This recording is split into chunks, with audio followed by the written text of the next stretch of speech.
اب خریدنے والا اگر خریدنا چاہ رہا ہے اور بیچنے والا بیچنا ہی نہیں چاہ رہا تو خریدنے والا کیا کرے گا؟ اور اگر کوئی خریدنے والا چاہ رہا ہے کہ میں یہ چیز بیچ دوں اس کو، سوری بیچنے والا چاہ رہا ہے کہ میں اس کو یہ چیز بیچ دوں اور وہ لینا ہی نہیں چاہ رہا تو پھر بھی بات نہیں بنے گی. تو دونوں کی رضامندی ضروری ہے. یہاں پہ اللہ سبحانہ تعالیٰ فرما رہے ہیں کہ جنت کے عفظ اس دنیا میں رہتے ہوئے یہ سودا کر لو، اپنی جانیں اور اپنا مال اللہ کو دے دو. اللہ سبحانہ تعالیٰ تمہیں اس کے عفظ اللہ سبحانہ تعالیٰ تم کو جنت عطا کرے گا. اب یہاں پہ غور کیجئے، یہ جو سودا ہو رہا ہے نا یہ نقد نہیں ہے کہ اچھا جی یہ جان لیں اور یہ مال لے لیں اللہ سبحانہ تعالیٰ اور مجھے جنت میں فوراً بھیج دے. ایسا نہیں ہے.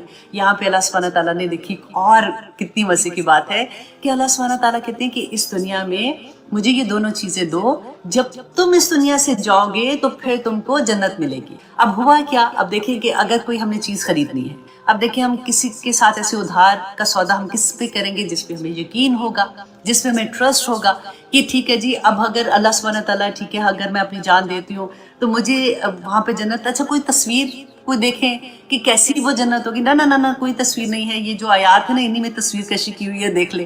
اچھا وہ زمین جہاں پہ ہے وہ دکھا دیں ذرا وہ کدھر ہوگی؟ نہیں یہاں پہ دکھانی نہیں ہے. بس یقین کرو کہ اللہ سبحانہ تعالیٰ کا وعدہ حق ہے، سچا ہے. بالکل اسی طرح سے دیکھیں جیسے ہماری ماں ہوتی ہے نا، فار ایگزامپل اس نے کہیں ہمیں بتایا کہ فلاں جگہ پہ ایک میں گئی تھی، وہاں پہ ایک اسکیم آ رہی ہے اور وہ یہ کہہ رہے ہیں کہ آج اگر تم پیسے جمع کراتے ہو تو 2 سال کے بعد نا تمہیں ادھر یہ زمین ملے گی اور وہاں پہ اس کے اوپر بلکہ گھر بنا کے آپ کو دیں گے. آج تم 10,000 روپیہ دے دو تو تمہیں 10 ملین کا گھر ملے گا. یہ سودا اس سے بھی بڑا، رائٹ؟ تو میں تو وہ زمین لے آئی ہوں. اب اگر ماں یہ بتائے گی تو اکثر یہ ہوتا ہے نا کہ اگر کسی اور نے بتایا تو ہم کیا کہتے ہیں پاگل ہو گئی ہے، ایسے تھوڑی، میں تو نہیں دے رہی ہوں ایون دو میرے پاس پیسے پڑے بھی ہوئے تو یہ تو ایسی ڈیل نہیں ہوتی ہے، رائٹ؟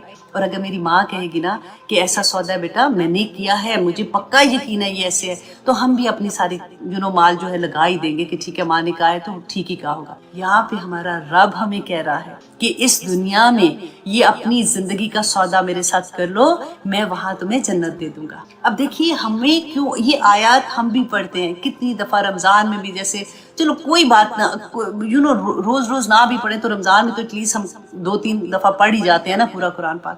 یہ آیات تو ہم نے زندگی میں کتنی دفعہ پڑھی ہیں، پھر ہم کیوں نہیں بکتے ہیں؟ ہم کیوں نہیں اپنے آپ کو اللہ سبحانہ تعالیٰ کے سامنے بیچتے؟ وجہ کیا ہے؟ ایسا کیا تھا کہ رسول اللہ صلی اللہ علیہ وسلم کی زندگی میں جب وہ صحابہ کی زندگی ہم دیکھیں کہ ان کا بکنا کیسے تھا، جب وہ لا الہ الا اللہ نہیں ہے، سب سے پہلے سب چیزوں کی نفی کہ نہیں ہے کوئی معبود سوائے اللہ کی. ہمارے ذہن میں کیا آتا ہے کہ جب ہم کہتے ہیں نا کہ نہیں ہے کوئی عبادت کے لائق تو ہمارے ذہن میں ظاہری عبادات آ جاتی ہیں. جیسے نماز ہے تو ظاہری عبادت، جیسے ہم جائیں گے وضو کریں گے اللہ اکبر کہہ کے نماز پڑھ لیں گے، ہمیں اس کی روح نہیں ملتی ہے. ہمیں عبادت کی روح کا سمجھ نہیں آتی کہ یہ کیوں اللہ سبحانہ تعالیٰ نے ہمیں بچوں کو کہتے چلو نماز پڑھو، بچے کہیں گے تھوڑی دیر پڑھیں گے وہ بور ہو جاتے. کیوں؟ ان کے پاس کوئی مقصد نہیں ہے، ان کو پتہ ہی نہیں لگ رہا ہوتا کہ یہ نماز ہم کیوں پڑھ رہے ہیں، رائٹ؟ تو اگر میں اپنے ایکسپیرینس سے چھوٹا سا ساتھ شیئر کر دیتی ہوں کہ نماز کے وقت نا جیسے میں یہ سوچا کرتی تھی جس زمانے میں اپنے آپ کو عادت ڈال رہی تھی کہ کیونکہ یہ میرے رب کا حکم ہے اور اللہ سبحانہ تعالیٰ پورا قرآن جو ہے وہ اللہ سبحانہ تعالیٰ کے احکامات ہیں کہ ہماری زندگی کیسے گزرنی ہے، ہمارا ایک لمحہ اپنی زندگی کا کیسے مجھے گزارنا ہے کہ مجھے جنت حاصل کرنی ہے. تو نماز جو ہے نا یہ ایک پریکٹس ہے اللہ کے حکم کی اطاعت کرنے کی. اگر میں ایک نماز سے دوسری نماز کے ٹائم پہ پھر میں وضو کرتی ہوں، پھر میں اللہ سبحانہ تعالیٰ کے سامنے حاضر ہو جاتی ہوں، تو اس کے درمیان میں جو وقت ہے نا یہ والی پریکٹس جو میں نے پہلی نماز میں کی تھی نا یہ مجھے اس پورے ٹائم پہ کرنی ہے کہ اس میں نے اللہ کا کوئی حکم نہیں توڑنا. اگر میں نے کسی چیز کا فیصلہ کرنا ہے تو میں نے اللہ کی چوائس کے مطابق اللہ کی خوشی کی خاطر وہ فیصلہ کرنا ہے. اگر میں نے کوئی بھی عمل کرنا ہے تو اس دوران میں مجھے وہی عمل کرنا ہے. دیکھیے اللہ سبحانہ تعالیٰ ہم انسانوں کو دن میں 5 بار پریکٹس کرا رہے ہیں اپنے حکم کو کی تابع کرنے کا کہ دیکھو یہ حکم تم نے جو مانے تمہیں مشکل لگ رہا ہے نا تو اب تم 5 وقت کی جب نماز پڑھو گے نا تو انہی دوران کے اندر جب تم اپنے سارے احکامات کو دیکھو گے نا تو تمہارے لیے بڑی آسانی ہوتی. تو اگر ہمیں دین کی روح کی سمجھ آ جائے نا تو زندگی آسان ہو جاتی. اب دیکھیں صحابہ کی زندگی میں حضرت میں آپ کو 2-3 ایگزامپل یہاں پہ دیتی ہوں کہ ان کا جب انہوں نے لا الہ الا اللہ پڑھا تھا، جب وہ مسلمان ہوئے تھے جیسے ہم مسلمان ہیں، تو ان کی زندگی میں کیا ہوا تھا کہ حضرت عبداللہ بن حذیفہ رضی اللہ عنہ کی ایگزامپل میں آپ کو دیتی ہوں. حضرت عمر کے زمانے میں یہ فوج گئی تھی ایران، کس کے ساتھ لڑائی تھی؟ کیسر روم کے ساتھ، رومیوں کے ساتھ لڑائی. بہت بڑی جنگ ہوئی تھی. تو اب مسلمان جو تھے وہ تعداد میں اتنے زیادہ نہیں تھے لیکن ان کو فتح ہو گئی تھی. تو جب یہ لوگ وہاں پہ گئے, عبداللہ بن حذیفہ کہتے ہیں کہ ان کو وہاں پہ کیسر روم کے سپاہی جو تھے انہوں نے ان کو اور کچھ اور مسلمان تھے ان کو قید کر لیا. اب کیسر روم نے یہ سنا ہوا تھا کہ یہ جو قوم ہے مسلمان, یہ بڑی عجیب قوم ہے کہ یہ پرواہ بھی نہیں کرتے. اگر ان کو حکم یہ آ جاتا ہے نا کہ سمندر میں گھوڑے دوڑا دو تو یہ وہاں گھوڑے اپنے دوڑا دیتے ہیں. یہ ان کو بس ایک حکم ملتا ہے تو یہ اپنے سرنگو کر دیتے ہیں. اس نے کہا کہ اچھا, اس میں سے حضرت حذیفہ کا نام انہوں نے سنا ہوا تھا. انہوں نے کہا کہ اس کو ذرا بلا کے لاؤ, میں دیکھنا چاہتا ہوں کہ اس کا ایمان کس لیول کا ہے. اب آپ یہ امیجن کیجئے گا, یہ جو میں آپ کو پوری بات بتا رہی ہوں نا, کہ آپ سوچیں کہ میرا اپنا بیٹا یا میرا اپنا خامند مسلمان ہے نا, کہ یہ اس پوائنٹ پہ ہے کہ وہاں پہ دربار لگا ہوا ہے اور کیسر روم ان کو بلاتے ہیں اور ان کو کہتے ہیں کہ عبداللہ بن حذیفہ کو کہتے ہیں کہ تم عیسائیت قبول کر لو, میں تمہیں آزاد کر دوں گا. حضرت حذیفہ کہتے ہیں, عبداللہ بن حذیفہ کہتے ہیں کہ میں یہ کسی قیمت پہ بھی یہ قبول مجھے نہیں کرنا. وہ کہتے ہیں اچھا, وہ اس کو کہتے ہیں کہ اچھا اگر میں تمہیں اس سلطنت میں سے بھی ایک حصہ دے دوں گا اور میں تمہیں بہت اچھا عہدہ بھی دوں گا اور میں تمہیں آزاد بھی کر دوں گا, تم عیسائیت قبول کر لو. حضرت حذیفہ کہتے ہیں لا الہ الا اللہ, یہ کبھی بھی ممکن نہیں ہو سکتا. وہ بڑا حیران ہوا کہ اتنا بڑا قیدی ہے جو پوری وہ کہتے ہیں نا چینوں سے بندھا ہوا ہے اور پھر بھی اس کو نہیں ایسا لگ رہا. پھر اس نے اس کو کہا کہ اچھا ٹھیک ہے, اس نے تیر انداز بلائے اور ان کو کہا کہ ان کو جیسے ہوتے ہیں نا سلیپ کے اوپر اس کو لگا دو اور تیر جو ہے وہ اس کے ارد گرد, اس کے ہاتھ اور پاؤں کے ارد گرد تیر چلاؤ اور یہ اتنا بس کر دو کہ یہ زخمی ہو جائے لیکن اس کو موت نہ آئے. تو کہتے ہیں کہ انہوں نے پھر تیر چلائے جب, تو ایک دفعہ بھی انہوں نے اپنی زبان سے جیسے اف ہوتا ہے نا وہ بھی نہیں نکالا.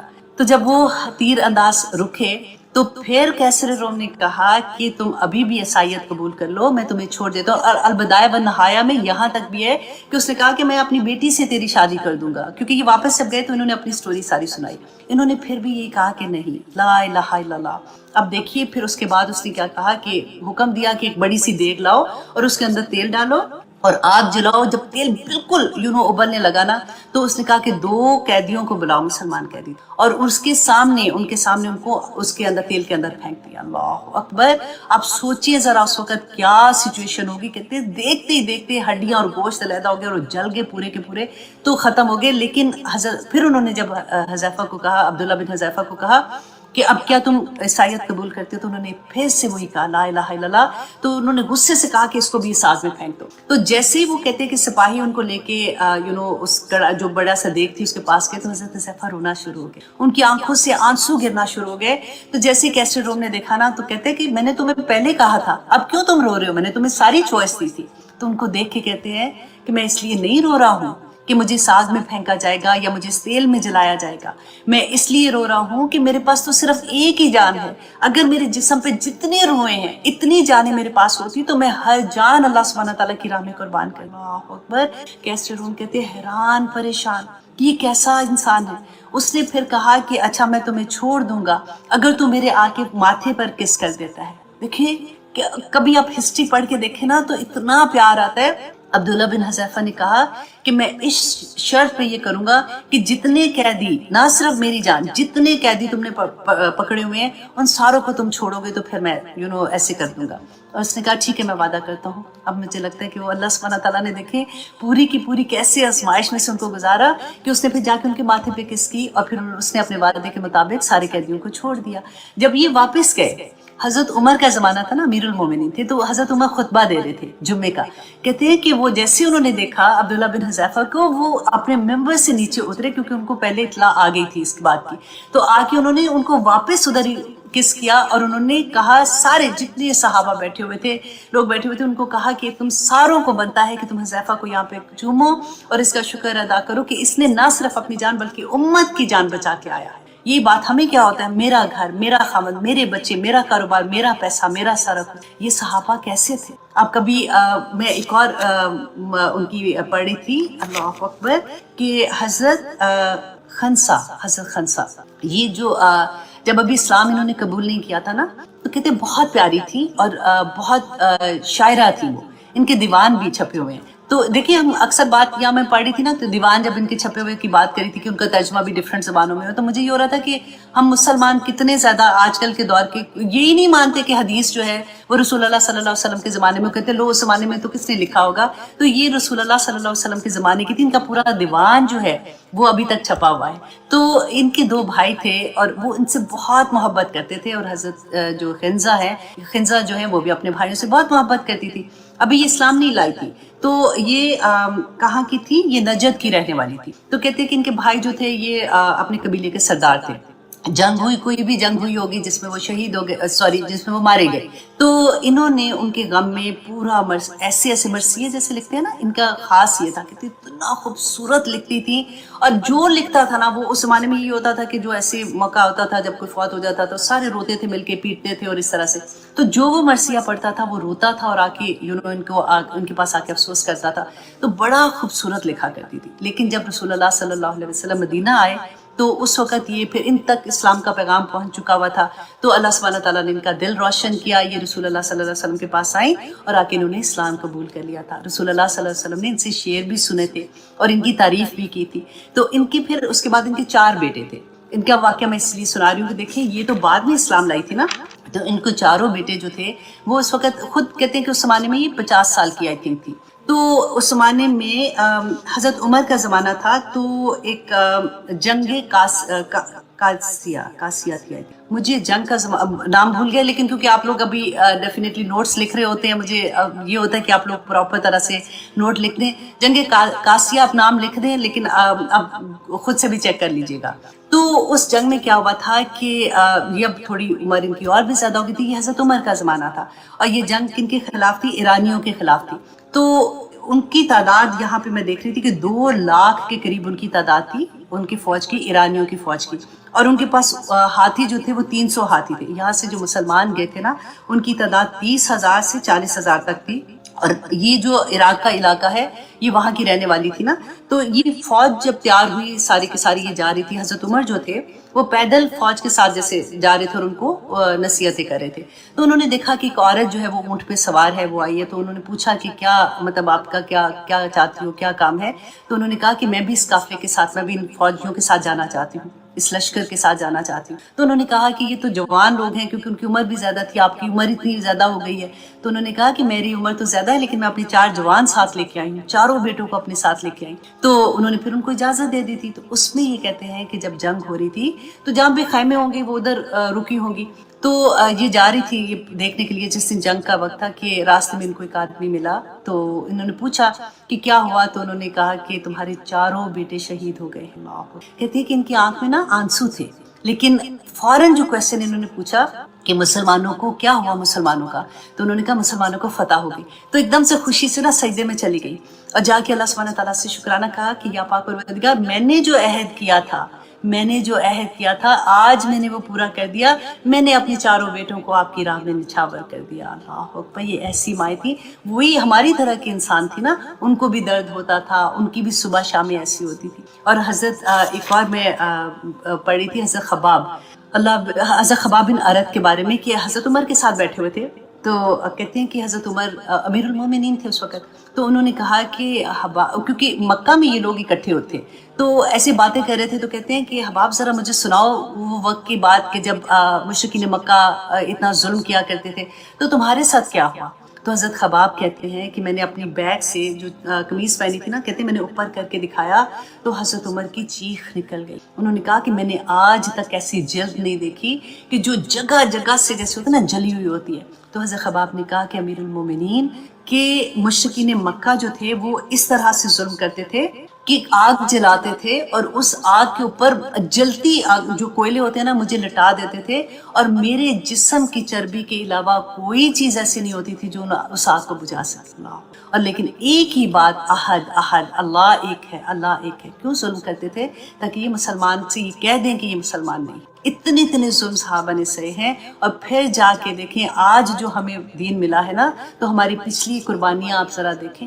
اسی لیے میں نے آپ کو اگزامپل پہلے بھی دی تھی کہ جب پاکستان بنا تھا کبھی آپ ان کی قربانیاں دیکھیں جو ہمارے بڑوں نے دی ہیں۔ آج ہم نے، کیونکہ ہم بھول جاتے ہیں نا، آج کیونکہ ہمارے ہیرو ہم بدل دیتے ہیں، ہمیں یہ بتایا ہی نہیں جاتا، ہسٹری ہمیں نہیں بتائی جاتی ہے. ہمارے ہیرو جو تھے جن کو پیچھے ہم نے لگنا تھا، جنہوں نے اسلام کی خدمت کی، جنہوں نے دین کی خدمت کی، پاکستان بنانے کے لیے کیسے کیسے جانے دی، ہمیں کون بتائے گا؟ آپ بتائیے. پھر ہمیں ایسے ایسے لوگوں کے پیچھے لگا دیا، ایسے ایسے ہیروز کے پیچھے اور ہیروئن کے پیچھے لگا دیا کہ ہم نے اپنے آپ کو اسی طرح سے بنانا شروع کر دیا کہ یہ میرا لائف سٹائل ایسا نہیں ہوگا تو شاید میری تو اگلی جان ہی نہیں نکلے گی اگر مجھے یہ چیز نہیں مل جائے گی. ہم نے چھوٹی چھوٹی چیزوں میں اپنے آپ کو ختم کر دیا. اور اللہ سبحانہ تعالیٰ وہ جو کہتے ہیں اللہ اکبر کہ ان اللہ اشتری من المؤمنین انفسهم واموالهم بان لهم الجنہ، ہم ہیں اس قابل ہم اپنی جانیں بیچیں گے اللہ کے آگے؟ ہم ہیں اس قابل کہ ہم اپنا مال بیچیں گے اللہ سبحانہ تعالیٰ کے آگے؟ اللہ سبحانہ تعالیٰ مجھے اور آپ کو توفیق عطا کرے کہ ہم ان آیات کو سمجھیں. ہمیں دیکھیے کوئی بھی نہ بتائے ہمیں، پھر بھی اگر قرآن ہماری زندگی میں کھل جائے، ہم ورڈ ٹو ورڈ ٹرانسلیشن بھی پڑھ لیں گے نا تو عمل کرنے والی آیات ہمیں بینہ سمجھ آ جائیں گی، سوائے ان آیات کے جو اللہ سبحانہ تعالیٰ فرماتے ہیں جو مشتبہ آیات ہیں ان کا ہماری عمل کے ساتھ کوئی تعلق نہیں. وہ جنت دوزخ کے بارے میں کہ وہ ایسی ہوگی وہ ایسی ہوگی، اگر نہ بھی نظر آئے تو تب بھی اتنی بین آیات ہیں کہ ہمیں جنت بھی واضح طور پہ نظر آتی ہے اور ہمیں دوزخ بھی واضح طور پہ نظر آتی ہے. لیکن قرآن کھولیں گے، اس کو سمجھیں گے تو پتہ چلے گا. میں کہتی ہوں ہم قسمت والے ہو آپ لوگ بھی، اور اللہ سبحانہ تعالیٰ کا احسان ہے کہ میں بھی کہ ہماری زندگیوں میں قرآن کھل گیا. دعا کریں کہ یا پاک پروردگار ہماری اولادوں کی نصیب میں یہ کر دے کہ ان کی زندگیوں میں قرآن کھلے، کیونکہ واللہ قرآن نہیں کھلے گا تو کتنی بھی نیکیاں کر لیں گے تب بھی دین کی سمجھ نہیں آ سکتی. نیکیاں تو کافر بھی کرتا ہے، نیکیاں تو وہ عورت بھی کرتی ہے جو ساری رات اپنا جسم بیچ کے آتی ہے. نیکیاں ایسے نہیں ہے کہ یہ اتنی نیکی کر لی تو چلو جی پار ہو گئے. جنت اتنی سستی نہیں ہے. اللہ سبحانہ تعالیٰ فرماتے ہیں ان اللہ اشتری من المؤمنین انفسهم واموالهم بان لهم الجنہ، کہ آج اگر سودا کریں گے نا تو کل کو جنت ملے گی. آج اگر سودا نہیں کریں گے، آج ہمیں یہی تکلیف ہوگی کہ میرے ہسبینڈ کو پسند نہیں، میرے بچوں کو یہ پسند نہیں، میری ماں باپ کو یہ پسند نہیں، سوسائٹی کیا کہے گی، اس سوسائٹی میں رہتے ہوئے کیا میں سانس نہ لوں، اب کتنا کریں گے، اب اتنا تو نہیں کر سکتے، اب یہ نہیں ہو سکتا، اب وہ نہیں ہو سکتا. کب ختم ہوگی یہ ساری چیزیں؟ کیونکہ اللہ سبحانہ تعالیٰ کا ڈر نہیں ہے. ہمیں یہ پتہ نہیں ہے کہ میرے رب نے ہمیں کیا حکم دیا ہے. رسول اللہ صلی اللہ علیہ وسلم نے فرما دیا تھا نا کہ تم مومن ہی نہیں ہو سکتے ہو جب تک تم اپنے ماں باپ سے، اپنی اولاد سے، اپنی جان سے بھی بڑھ کے اللہ اور رسول اللہ صلی اللہ علیہ وسلم سے محبت نہیں کرو گے. کرتے ہیں ہم، پھر ہم مومنوں کے دعوے بھی اتنے اتنے بڑے کرتے ہیں. اللہ سبحانہ تعالیٰ ہمارے عمل سدھار دے کسی طرح سے، کیونکہ ہم چھوٹے چھوٹے ہم کر رہے ہوتے ہیں. الحمدللہ مجھے یہ ہے کہ میں آپ لوگوں سے بات کروں نا، آپ لوگوں کی تو الحمدللہ زندگی میں قرآن کھل گیا ہے، آپ لوگوں کو تو سمجھ آنی شروع ہو گئی ہے. تکلیف اپنے بچوں کی ہے، ان لوگوں کی، اپنے بہن بھائیوں کی، اپنی دوستوں کی، اپنے نیبرز کی، اپنے محلے کے لوگ، اپنے شہر کے لوگوں کی ہے جن کو ابھی تک جن کی زندگی میں قرآن نہیں کھلا. اللہ سبحانہ تعالیٰ میں کہتی ہوں ایک دفعہ ان کی زندگی میں قرآن کھل جائے، قرآن خود ہی سے باتیں کرتا ہے، قرآن خود ہی سے بتا دے گا کہ صحیح راستہ کون سا، غلط راستہ کون سا ہے. اللہ اکبر. اور اللہ سبحانہ تعالیٰ فرماتے ہیں کہ وہ لوگ جن کو جنت ملے گی اور وہ کیا کرتے ہیں، وہ کیا کرتے ہیں اس دنیا میں، یقاتلون فی سبیل اللہ، کہ وہ اللہ کے راستے میں جنگ کرتے ہیں. یقاتلون فی سبیل اللہ، اللہ کی راہ میں جنگ کرتے ہیں، اللہ کی راہ میں اپنے نفس سے جنگ کرتے ہیں، اللہ کی راہ میں اپنے گناہوں کے ساتھ جنگ کرتے ہیں، اللہ کی راہ میں ہر اس چیز سے جنگ کرتے ہیں جو اللہ کے حکم کے اگینسٹ آ جاتے ہیں. یہ لوگ ہیں جنہوں نے جنت کی دنیا میں سودے کیے ہیں. ایسے تو نہیں اللہ سبحانہ تعالیٰ آخرت میں نور کے ممبروں پہ بٹھا دے گا. وہ جو 50,000 سال کا دن ہوگا، اللہ سبحانہ تعالیٰ مومن کو تو کہتے ہیں کہ اللہ اکبر کہ مومن تو یوں جیسے ادھر کھڑا اور وہ جنت میں چلا گیا، اس کو تو انتظار بھی نہیں کرنا پڑے گا. تو ایسا سودا اس دنیا میں کرنا کیا مشکل ہے. واللہ میں کہتی ہوں کہ لوگ کہتے ہیں نا کہ شاید اسلام کا یونیفارم پہن لیں گے تو شاید یہ میری زندگی مشکل ہو جائے گی، شاید ایسا کریں گے تو لوگوں کی ایکسپیکٹیشن ایسی ہو جائے گی، پھر میری زندگی سے فن ختم ہو جائے گا. واللہ کچھ ختم نہیں ہوتا. اللہ سبحانہ تعالیٰ ایسی خوشیاں عطا کر دیتے ہیں کہ بندہ لوگوں کے اندر بیٹھے ہوئے، آپ کسی جگہ پہ بھی بیٹھے ہوئے، آپ کے دل کے اندر وہ جو خوشی کی ایک لہر ہوتی ہے نا کہ اللہ کی اطاعت کا احساس ہونا کہ میرا ایک ایک لمحہ اللہ کی اطاعت میں گزرا ہے، وہ خوشی کو وہ کہتے ہیں نا کہ کاش وہ ہر کوئی ٹیسٹ کر سکے، اور پھر وہ چھٹتی نہیں ہے، وہ عادت پڑے چھٹے گی نہیں. لیکن اللہ سبحانہ تعالیٰ وہ ٹیسٹ کروا دے کسی طرح سے ہمیں زندگی میں. آمین سم آمین. تو اللہ سبحانہ تعالیٰ فرماتے ہیں کہ یہ کون لوگ ہیں جو جنگ کرتے ہیں اللہ کے راستے میں، فَيَقْتُلُونَ وَيُقْتَلُونَ، اور وہ مارتے ہیں اور مارے بھی جاتے ہیں. کبھی کبھی ایسا ہوتا ہے، دیکھیں میں اور آپ تو جنگ کرنے کہیں محاذ پہ نہیں نا کھڑے ہوئے، لیکن ہمارا محاذ کون سا ہے؟ ہمارا محاذ ہمارا گھر ہے، ہمارے بچے ہیں، ہمارے رشتہ دار ہیں، ہماری دوستیں ہیں، اور ہم اس محاذ پہ کبھی کبھی ایسا ہوتا ہے کہ ہمیں چوٹ لگ جاتی ہے جب ہم کسی کو کچھ کہتے ہیں، ہمیں تانے بھی پڑتے ہیں، ہمیں سننا بھی پڑتا ہے، ہمیں کئی دفعہ بہت سی ایسی چیزیں چھوڑنی پڑتی ہیں، لیکن اللہ سبحانہ تعالیٰ کی رضا تو دیکھیں نا کہ اس کے بدلے میں اللہ سبحانہ تعالیٰ جنت کے سودے کر رہے ہیں کہ جنتوں میں جگہ ملے گی، اور اللہ سبحانہ تعالیٰ فرماتے ہیں دیکھو ایسا دل خراب نہ کرنا، ایسا مت سوچنا کہ ایسی ایسی باتیں ہو رہی ہیں، وعدن علیہ حقا، کہ وعدہ ہے اس کے ذمے سچا۔ کس کے ذمہ سچا وعدہ ہے؟ اللہ کے ذمہ ہے، اللہ کی ذمہ داری ہے یہ کہ تم کو وہ جنت دے گا۔ اللہ نے اگر تم سے یہ وعدہ کیا، تم آج اللہ سے سودا کر لو گے تو وعدن علیہ حقا، کہ اللہ کا وعدہ سچا ہے اور وہ تمہیں وہ جنت عطا کرے گا۔ اور نہ صرف اللہ سبحانہ تعالیٰ نے قرآن میں کہا ہے، اللہ سبحانہ تعالیٰ فرماتے ہیں فی التوراۃ والانجیل والقرآن، کہ یہ وعدہ اللہ سبحانہ تعالیٰ نے اس سے پہلی امتوں سے بھی کیا تھا۔ تورات میں بھی اللہ سبحانہ تعالیٰ نے کیا تھا، انجیل میں بھی کیا تھا، اور قرآن میں تو ہم دیکھ ہی رہے ہیں نا۔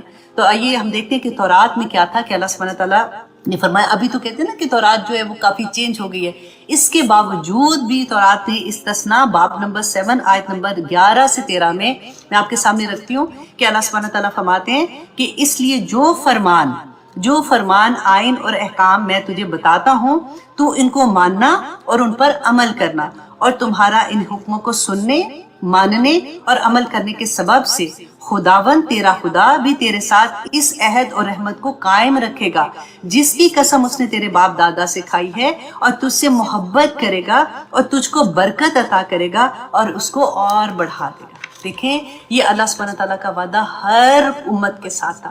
اور انجیل کی متا کی انجیل جو ہے نا، اس میں باب نمبر 19 آیت نمبر 29 میں اللہ سبحانہ تعالیٰ فرماتے ہیں، اور جس کسی نے گھروں یا بھائیوں یا بہنوں یا باپ یا ماں باپ یا بچوں یا کھیتوں کو میرے نام کی خاطر چھوڑ دیا، اس کو 100 گنا ملے گا اور ہمیشہ کی زندگی کا وارث ہوگا۔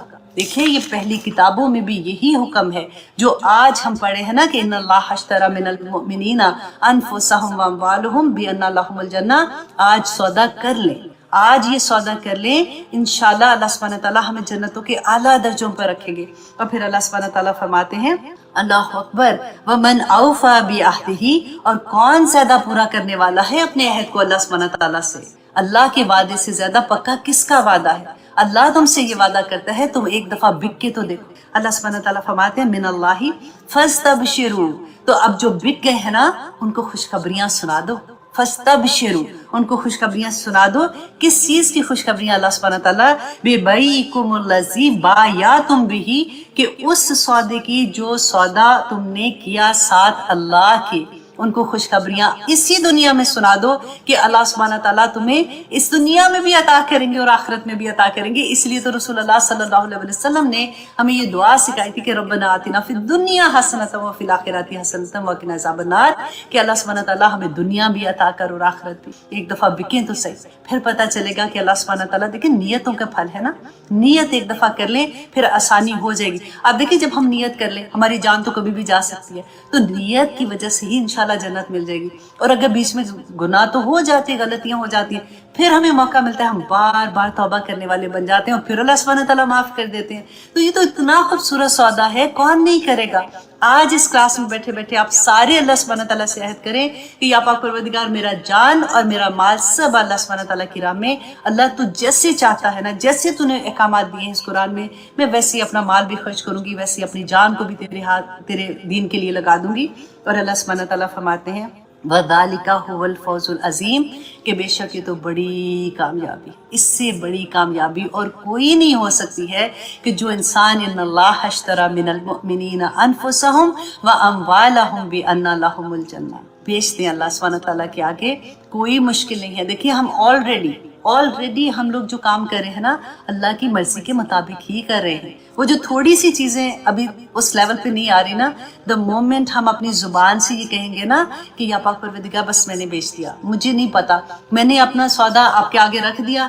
اگر آپ نے، میں اکثر یہ بات کہا کرتی تھی جب میں نے یہ آیت پڑھی تھی کہ میں نے قیامت کے دن اللہ سبحانہ تعالیٰ سے کہہ دینا کہ یا اللہ، میں نے تو نماز پڑھ کے بعد میں دعا کی تھی کہ یا اللہ آج میں بکنے آ گئی ہوں، میری جان، میرا مال سب آپ کا، اگر آپ نے نہیں خریدا نا تو قیامت کے دن میں آ کے کھڑی ہو جاؤں گی، آپ نے کیوں نہیں خریدا تھا, میں نے تو بیچنے آ گئی تھی.